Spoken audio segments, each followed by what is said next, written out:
A McMinn County family is grieving tonight after an apparent murder-suicide. Investigators believe an Athens man suffocated his elderly aunt and then shot himself. NewsChannel 9's Jerry Askin spoke with an emotional neighbor today who's trying to make sense of the loss. Jerry? Yeah, Kim and Calvin. Many neighbors and residents around Athens say they're in shock. Sheriff Joe Guy told us Kenneth Dickson and his aunt were having problems, but many residents say they can't believe it all came to this. You just couldn't ask for better neighbors, and they were just precious to us. Nita Leslie only had positive things to say about her neighbors, but last night's tragedy has her shaken up. I've got to come to terms with it, and I can just imagine what Kathy's going through. 67-year-old Cathy Dickson was living here with her husband, Kenneth, and his 85-year-old aunt, Helena Spect.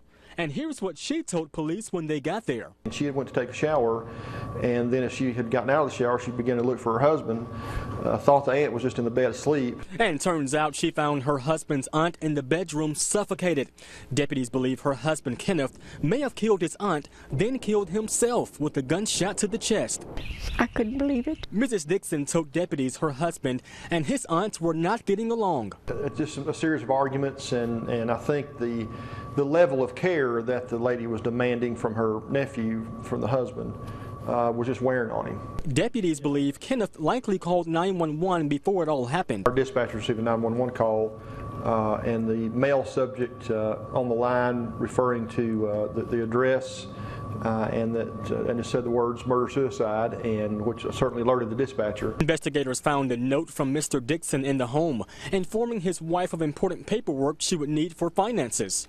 As for neighbors, moving forward will be tough. We don't know what to do. We just don't know what to do. And the wife, Cathy Dickson, has not been charged. Deputies say they're still working to gather more facts in this case, and of course we'll bring you all more as we find out. Calvin.